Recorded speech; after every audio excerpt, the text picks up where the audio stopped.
Hello and lovely morning to all my dear students.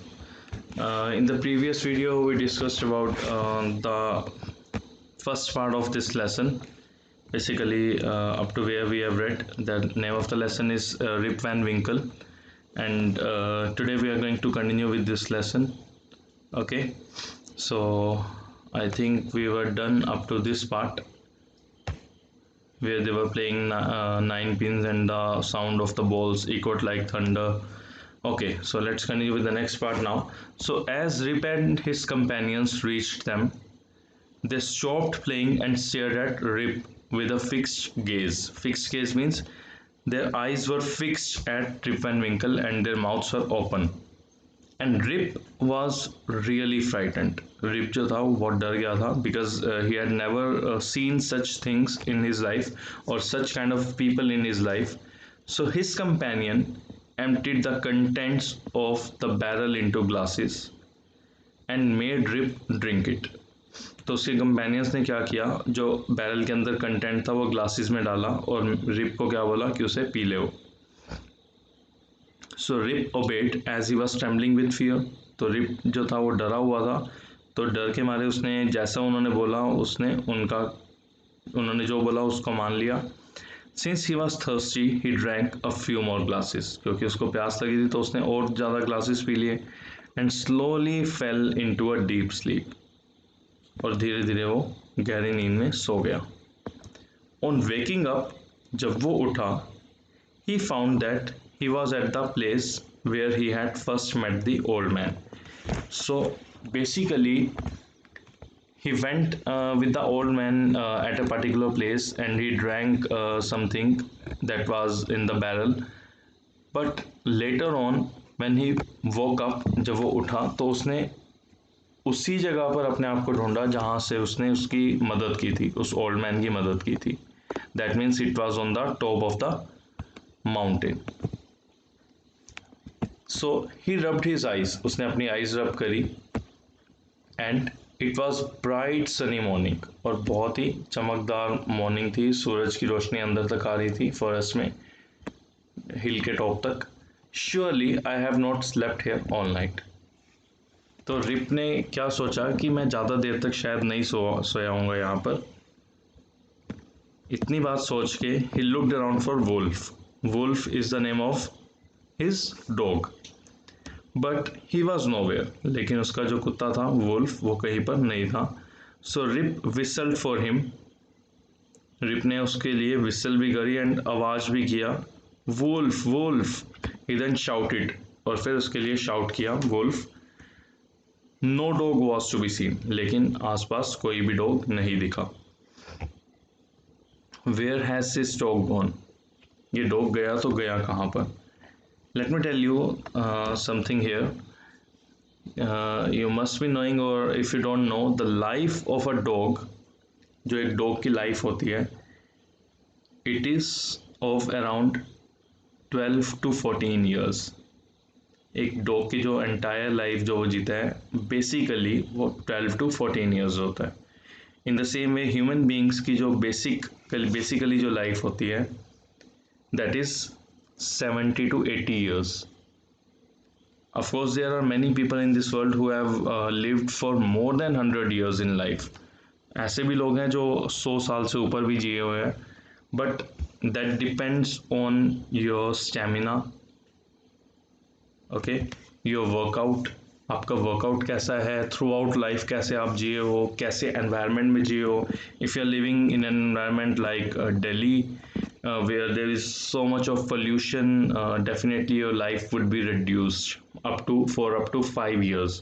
5 साल तक आपकी लाइफ कम हो सकती है. And if you live in a natural environment as it is in Arunachal Pradesh, which is a carbon consuming state, जहाँ carbon produce नहीं होता बल्कि कंज्यूम ज़्यादा होता है because of maximum number of trees. So ऐसी जगह पर लाइफ 5 years एक्सटेंड भी हो जाती है. So continuing with the lesson now. No dog was to be seen. कोई भी उसका डॉग वहाँ नहीं दिखा. Where has this dog gone? He muttered. तो उसने अपने आप में ही when we speak something in our own words, तो अपने आप में ही वो अपने मन में ये बात बोल रहा था और धीरे धीरे बोल रहा था कि ये डॉग गया तो गया कहाँ. And as you can see his clothes are worn out and even plants have started creeping on his body. So this shows that he was not lying there for just one night. एक रात के लिए तो वहाँ सोया नहीं होगा कि इतनी बुरी हालत हो गई. And his beard has grown so long. So he began to descend the mountain to go back to his village. तो उसने सोचा कि चलो ठीक है, डॉग नहीं मिल रहा, so he decided to go back to his village. As he neared the village, he met a number of people, but he didn't know any of them.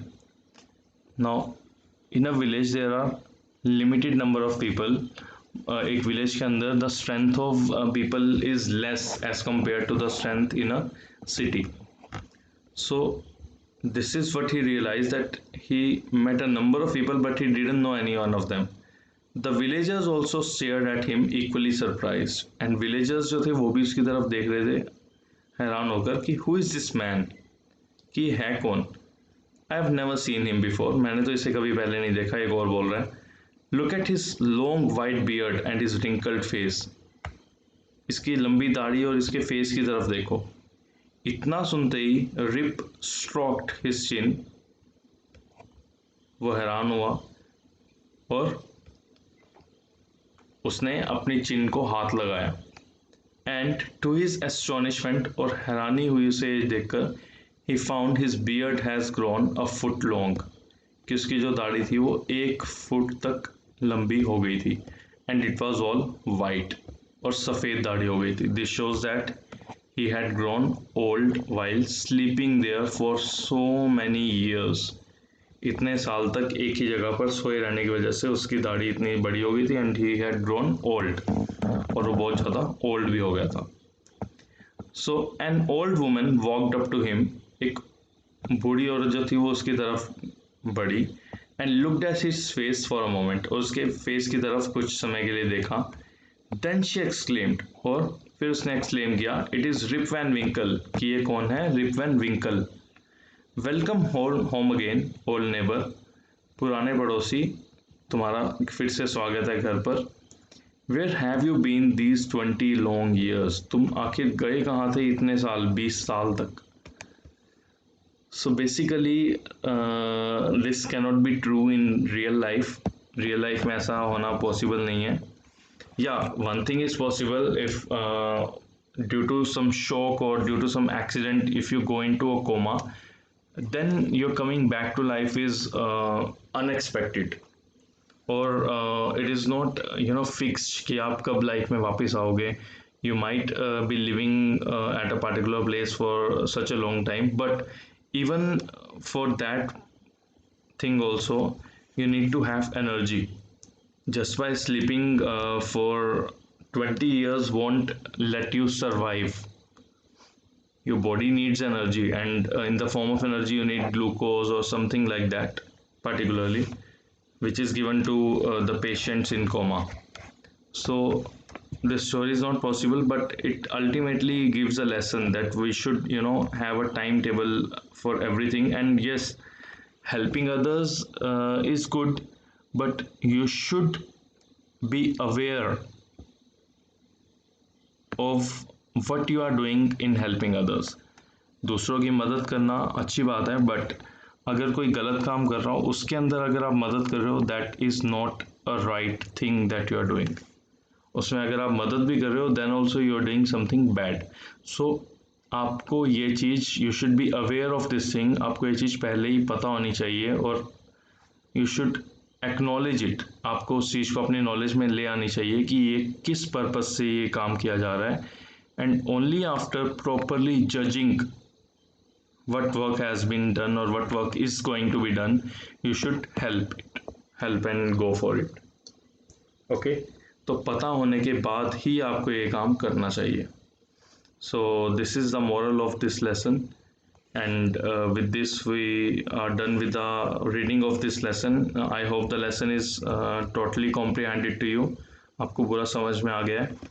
Okay, as I have tried to explain it in simple words.